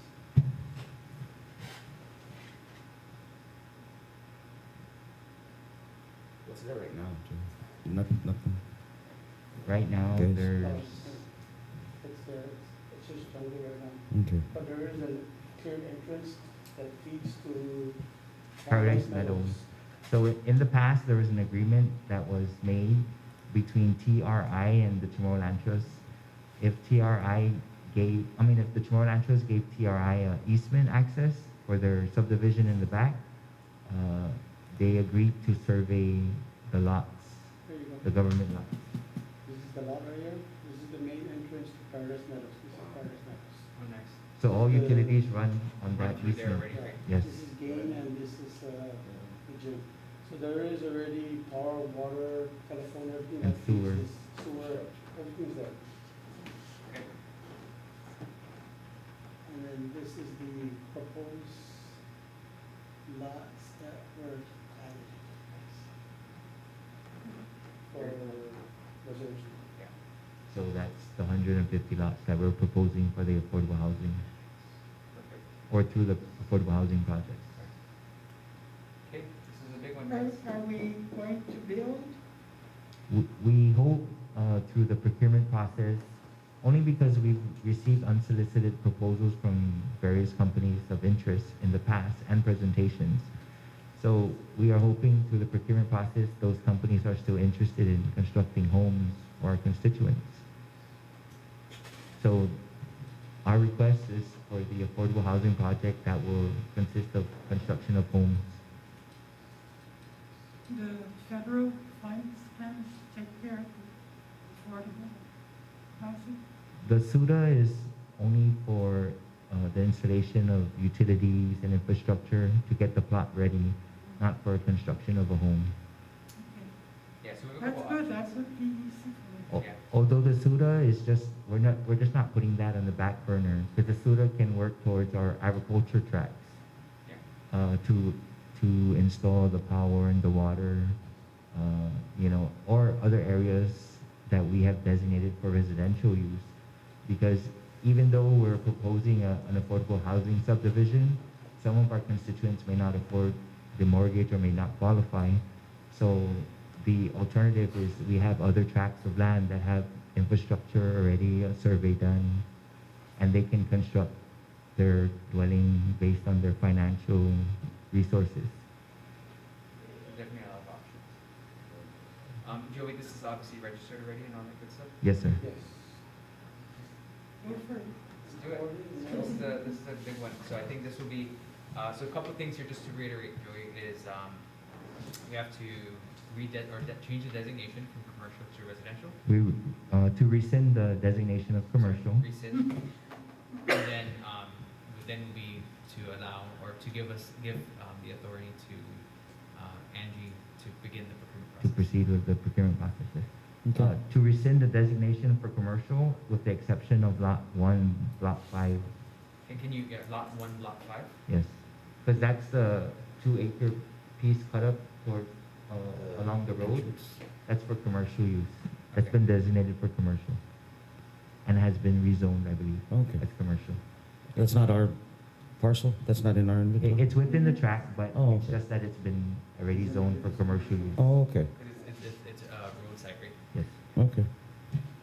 So it would just be, we have to make sure we exclude lot 1, block 5. Rescind the, Papa? The designation and declaration of tract 10123 with the exception of lot 1, block 5 for commercial use through CLTC resolution number 2016-12.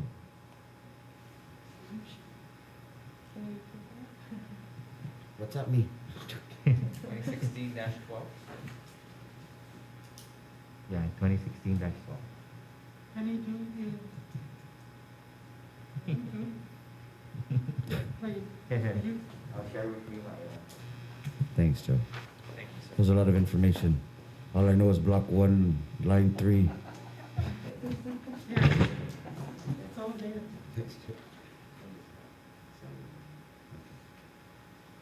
We get to 12. The two one.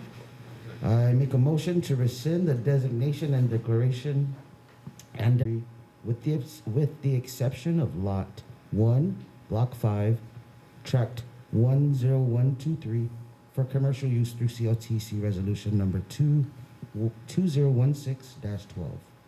Thank you, Commissioner Santos. Make it a second. I make the second. Okay, thank you, Commissioner Berdalio. Any objections? None. Okay, hearing none, motion passes. And then next up Is to designate to designate. the proper, the lot, the tract, okay? Sana Malaka?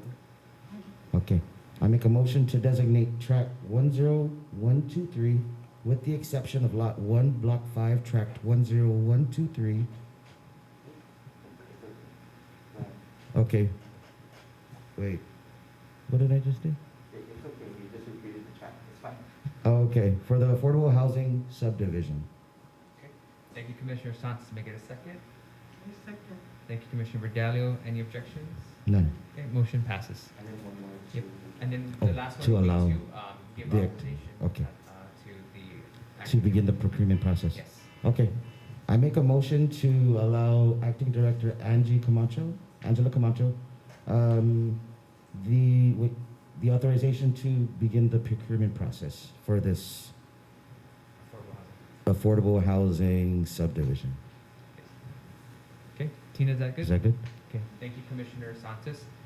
May I get a second? second. Thank you, Commissioner Berdalio. Any objections? None. All right, motion passes to give authorization to our Acting Director, Angie Camacho, We need to- to proceed with the procurement process for the affordable housing designation.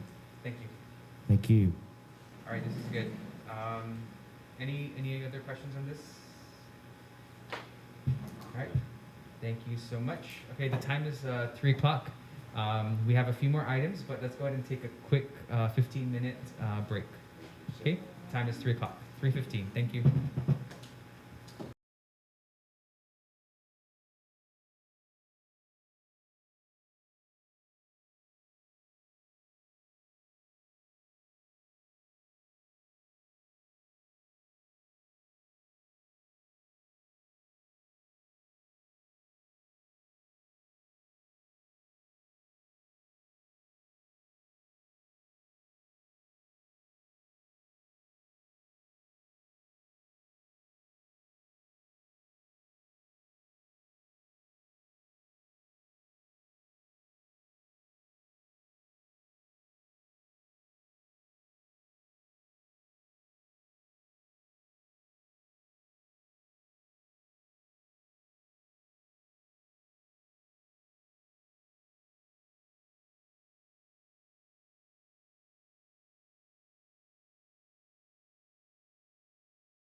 we are back. The time is 3:16.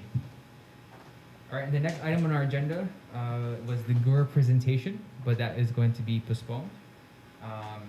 And then we will now move into the old business, which is the first one is the table constituent matters, but that one was actually with Mr. Sayama, so we're gonna we're done with that. Next is the declaration and determination of need for the commercial properties that we have had the public hearings for. So, Joey? Good afternoon. In accordance with subsection 75A 105E of Chapter 75A, Title 21 GCA, we present to the board today 4 resolutions. Resolution number 2021-008, 009, 010, and 011. These resolutions are for the designation and declaration of lot 10125-R12-1, lot 7117-4-1, lot 17-1-1, and lot 354-7 and lot 354-R6-RW for commercial use. We've held public hearings on all 4 designations of properties for commercial use. We did not receive any opposing testimony regarding the designation of each specific lot. We also published and complied with the open government law regarding the determination of need for exceptional term contract. We did not receive any comments regarding that public notice, and we would like for the board to consider to proceed and approve the resolutions that I mentioned for the designation and declaration of commercial use for those 4 properties that I had mentioned. Okay, thank you, Joey.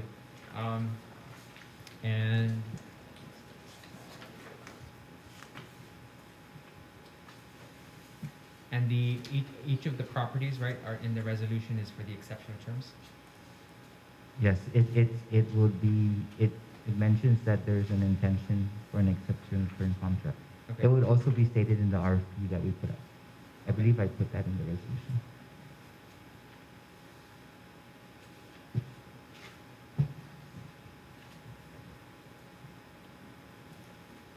If it's not there, it will be listed in the RFP for exceptional term. All right, yeah, that's why I just want to make sure I don't see it in the resolution. Although we did comply with the Public Law 34-99, and we did issue a publication in a general circulation for 2 days. We allotted enough time for the response, which is, I believe it's 14 days, but I think we allotted 15 days. Okay. So we went through the whole process. Now the process is that the said declaration shall be in the form of a board resolution approved by the commission at a duly scheduled meeting. If the board does approve, we will immediately send it to the legislature within 30 days from the date of the passage of the resolution. Any questions, commissioners? Joe, as I was about to ask Joey to kind of give us the next steps, but it looks like we're there. Okay. So all right, so if we want to take action for these resolutions so that we can get this sent over to the legislature. So it's approving the resolution. Yeah, just approving the 4 resolutions. And Attorney Toff, we can do it all in one, or one by one. I would do them one by one. Okay, all right.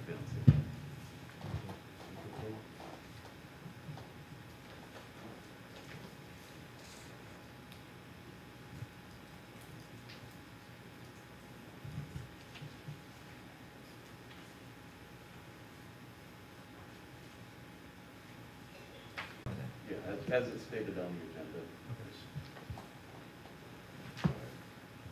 Be the easiest way to. Okay. Approve resolution for lot 10125-R12-1 in the municipality of Dededo. Thank you, Commissioner Santos. I Thank second. you, Commissioner Berdalio. Any objections? No. Okay, no objections. Motion passes to approve the resolution number 2021-008. Okay. Next up, commissioners.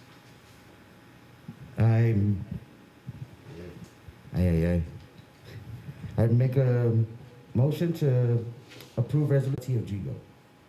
I second. Thank you, commissioners. Any objections? None.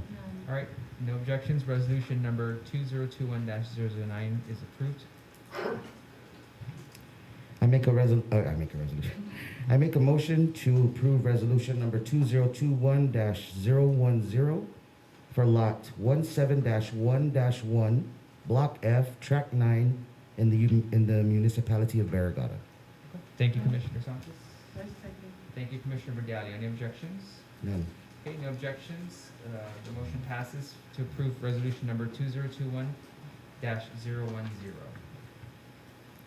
I make a motion to approve resolution number 2021-011 for lot 354-7 and lot 354-R6-R/W in the municipality of Inalahan. Thank you, Commissioner Sanchez. I second. Thank you, Commissioner Verdalia. Any objections? None. Okay, no objections. The motion passes to approve resolution number 2021-011. Okay, thank you so much, commissioners. So Joey, next step, this goes to the legislature? We're gonna send it to the legislature within 30 days from today. While it's at the legislature for review, we'll start to prepare the draft RFP and the checklist of how we're gonna rate the RFP and all that great stuff. So once the 60 days is up, whether they make a decision, I don't know what will be the decision, we will proceed with the RFP process, which would be published for 30 days. After that, we'll request from the board to create a review committee. So after the publication and we receive any proposals, we can go into the review and immediately make our decision and present it to the board for approval, and then we can go on with negotiation and drafting up the draft up the proposed commercial license for the board's review. All right, thank you, sir. Okay, next up on our agenda, any other questions? No? Okay, next up in our agenda is our financial report. Joey? Sir. For July 2021, CLPC's operations fund generated $19,963.24. Totaling for the fiscal year, total collection is $751,893.96. The July collection for CLTC Survey and Infrastructure Fund is $735.35. Total collection for the fiscal year as of June 2021 is $20,809.67. CLTC's Loan Guarantee Fund for the month of July collected $8,540.37. Total for the fiscal year is $142,835.81. Thank you, sir. Any questions? No. Okay. Thank you, Joey. And then our agency report, I'll pass it over to Angie. Thank you, Chairman and Commissioners. CLTC land agents commenced and are almost complete with 150 applicants next in line. This is relative to the 1,131 applicants that we hope to process this year. Also, we met with Joey and I met with GPA last week, and we will be meeting with GWA tomorrow to discuss infrastructure for CLTC properties, and this is so that we have an idea of those properties near utilities so that we can proceed with determination of use.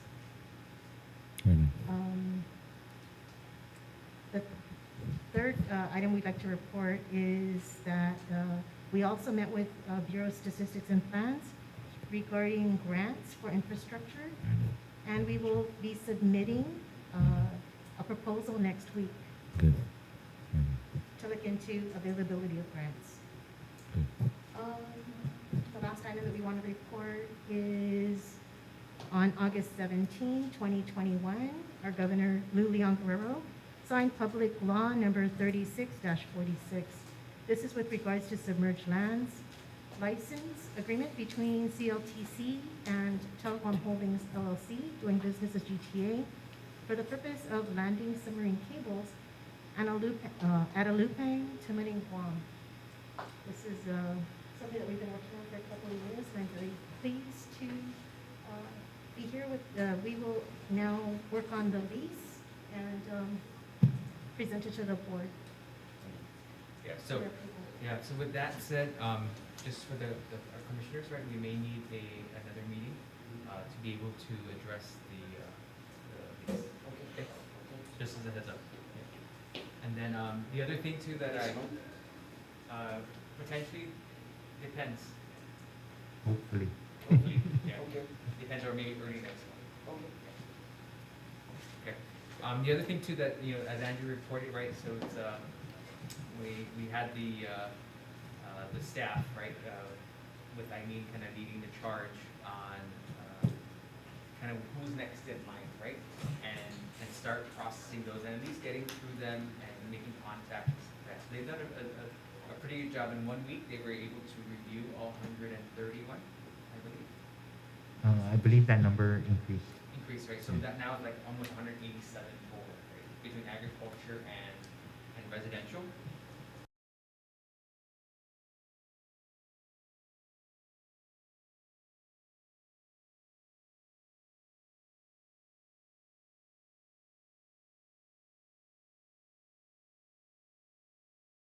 Residential residential and agriculture. Yeah, so definitely, team, thank you so much, Eileen, for leading the charge in that.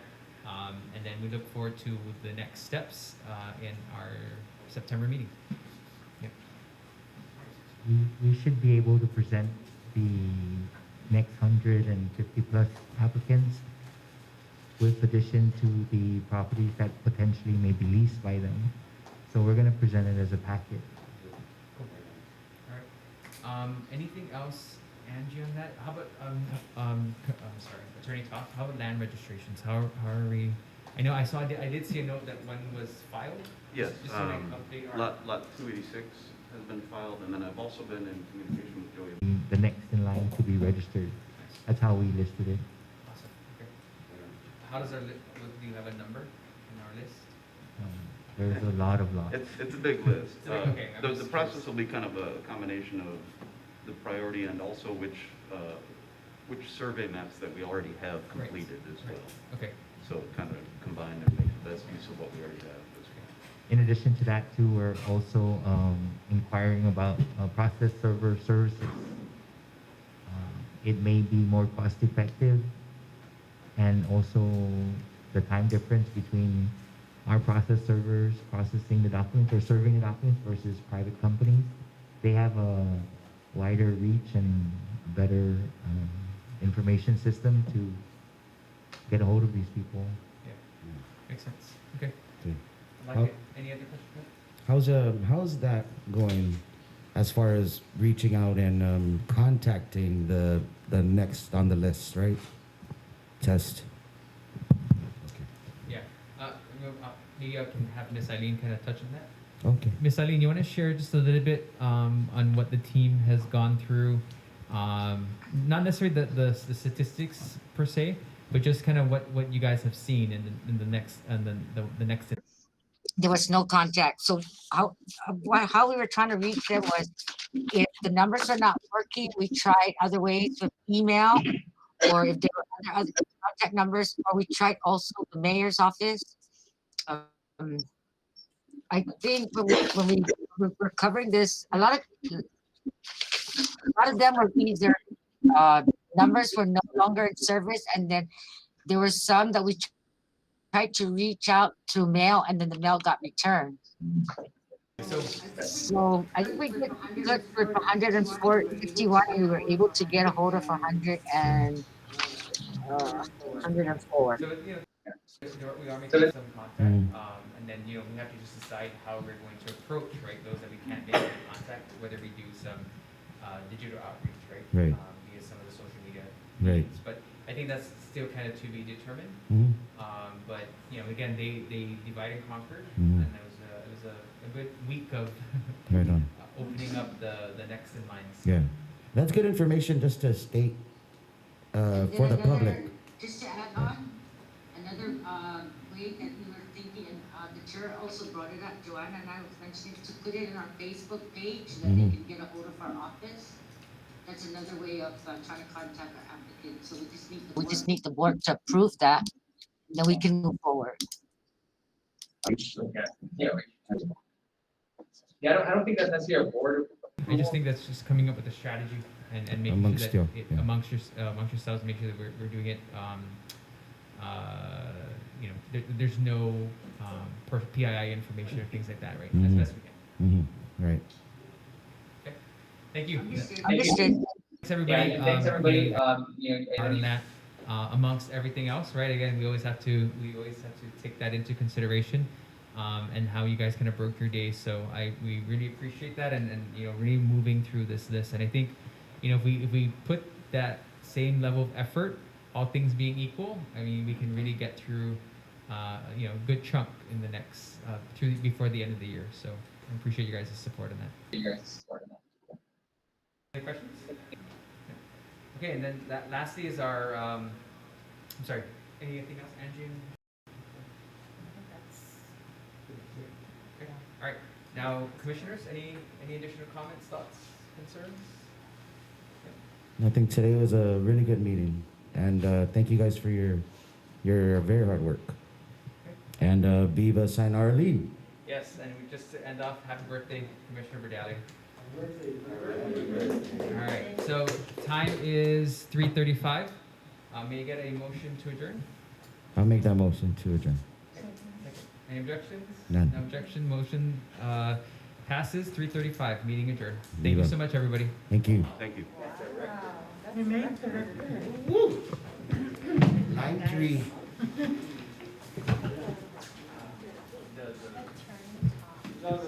No one go anywhere yet. We have some. Oh yeah. And we have to do some signing.